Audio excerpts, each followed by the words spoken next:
స్టేడియంలో జరిగిన రాజీవ్ గాంధీ 18వ ఆల్ ఇండియా అండర్-19 టీ20 day night cricket championship grand finale మ్యాచ్కు టీపీసీసీ అధ్యక్షులు ఎమ్మెల్సీ బొమ్మ మహేష్ కుమార్ గౌడ్ ముఖ్య అతిథిగా హాజరయ్యారు.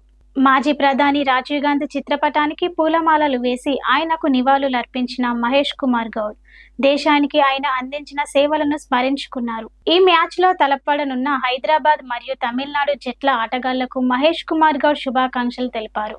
యువ క్రికెటర్ల ప్రతిభను ప్రోత్సహించడం చాలా అవసరమని ఆయన ఈ సందర్భంగా అన్నారు. ఈ టోర్నమెంటు యువ క్రీడాకారులకు తమ ప్రతిభను చాటుకునే గొప్ప వేదికగా నిలుస్తుందని అభిప్రాయపడ్డారు.